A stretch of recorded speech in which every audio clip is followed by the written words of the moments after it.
Cher cryptopilote, bonjour, bienvenue dans cette nouvelle vidéo du lundi, c'est David pour le traditionnel analyse du sentiment de marché, analyse du Bitcoin.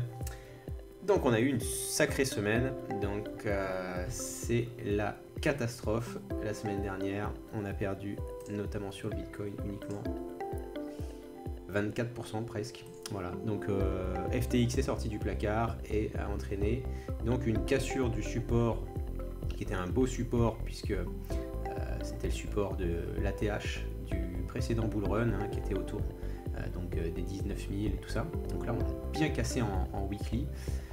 Actuellement on est lundi, donc c'est le premier jour de la semaine. On a un rebond, mais très sincèrement ça ne sent pas bon sur les prochaines semaines, même si on a un petit rebond technique là-dessus.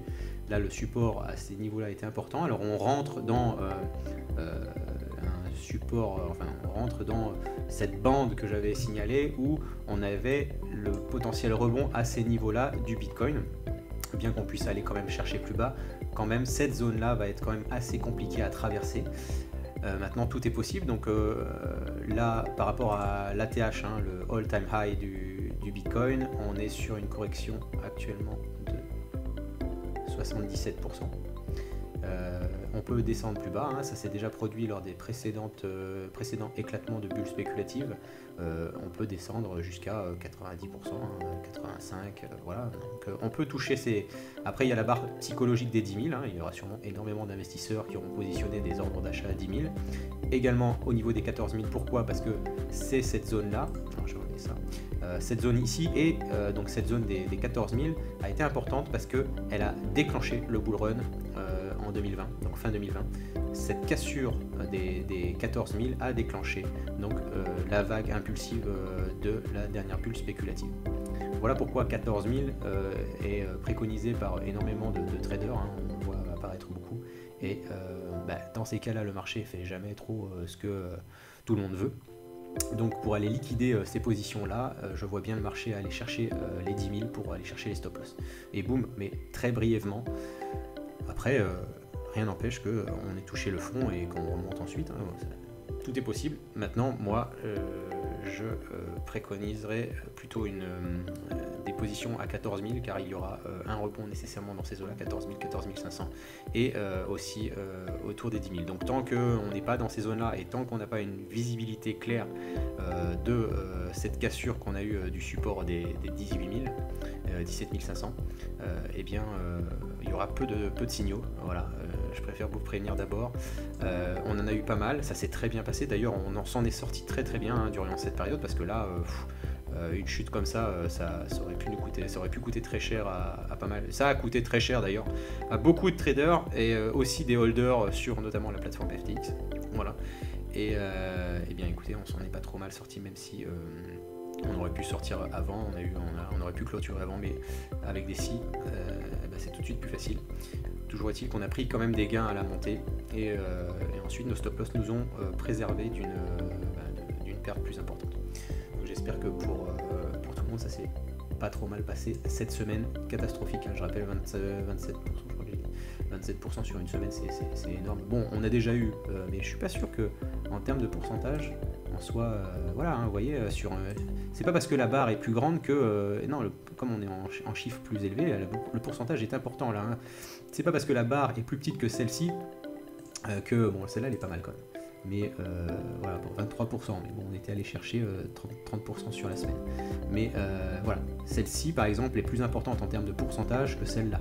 Donc voilà, pour un petit peu situer les choses. Donc c'est vraiment une semaine catastrophe pour la crypto. Et ça va se ressentir sur les dominances, évidemment. Notre dominance de l'USDT, malheureusement, je vais le mettre en daily, ça n'a pas suivi notre petite flèche jaune. Ça les a suivis un petit peu et puis là, FTX s'est présenté et a fait tout péter. Donc je vais les effacer, malheureusement. Ça n'est plus valable. Mais ça aurait été pas mal, on aurait bien aimé. Et donc nos trois résistances qui avaient été testées plusieurs fois, eh bien la résistance a volé en éclats. Voilà, tac. Donc là, hop, on est allé chercher, comme par hasard, ce qui était un support oblique qu'on avait cassé ici. Donc c'est une résistance oblique. On a pile poil allé chercher cette résistance oblique. Et là, on vient, vous voyez, l'USDT, la dominance, vient rechercher les 3 points que je viens d'effacer pour confirmer le breakout de la dominance de l'USDT. Donc pas très très bon signe, on va dire, si cette résistance devient support. Je vais le monter ici, comme ça. Tac. Voilà. Donc en gros, on va suivre ça pour éventuellement se repositionner sur des signaux, car tant qu'on est là ici et qu'on continue à ranger en termes de dominance USDT, il n'y aura pas grand chose à faire. Si par contre on a une cassure par le bas et à ce moment là la présence d'un double top, hop, voilà. Vous voyez, on peut avoir une formation d'un double top. À ce moment là ça serait très très bien, mais il faut une confirmation de ce double top.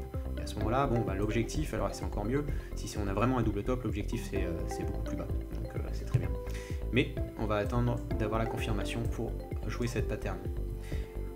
Dominance du Bitcoin, donc la semaine dernière évidemment j'avais émis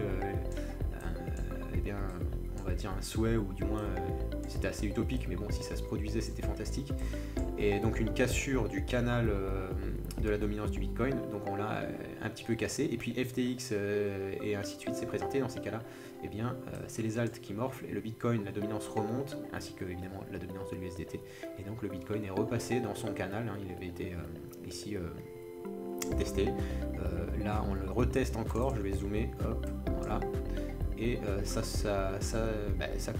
tient toujours. Donc on est dans la dominance du Bitcoin, toujours dans ce canal entre 39,5 et 48%. Ma foi, la dominance du Bitcoin. Et là, par contre, la dominance de l'Ethereum, c'est elle qui a pris, hein, vous voyez, là. Donc on avait cassé le support oblique, on a retesté. J'avais espoir qu'on re-rentre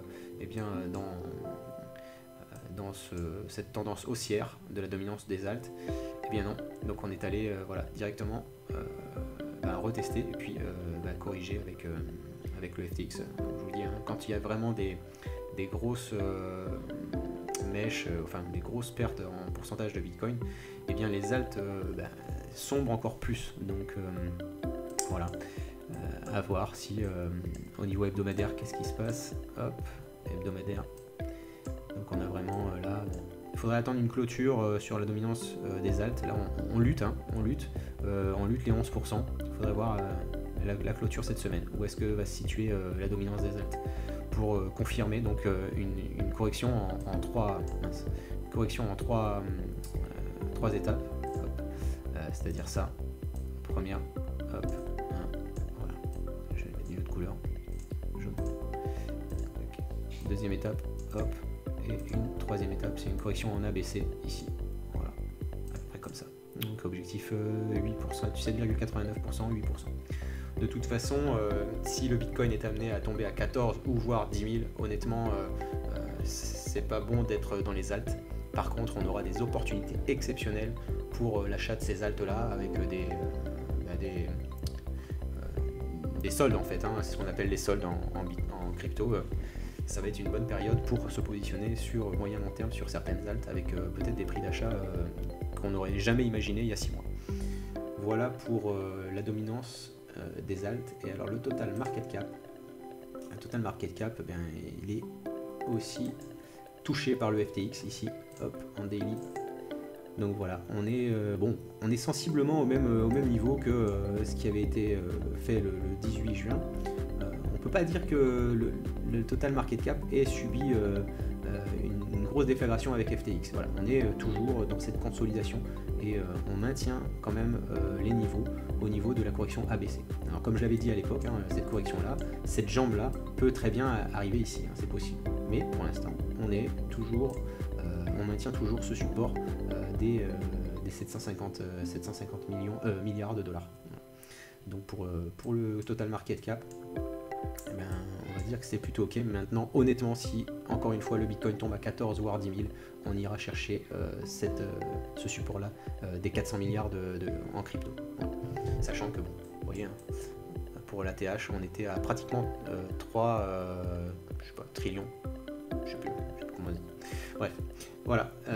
Donc, on aurait perdu presque pas loin de 10 fois le total market cap. Tiens, tant qu'on y est, je vais voir un petit peu ce qu'on avait perdu lors de du précédent bull run. On était passé donc de 760 milliards à 92 milliards, soit une perte de 88%. Voyons voir où est-ce qu'on en est là. Alors vous allez dire ouais, pourquoi ça se reproduirait tout ça, ben, concrètement c'est ce qui se produit à chaque bulle spéculative du Bitcoin et des crypto-monnaies. On a sensiblement les mêmes chiffres. Alors bien sûr c'est jamais pile poil 80-85%, mais on est quand même sur une zone. Vous voyez, hein, je descends, là on est sur 87%. Ouais.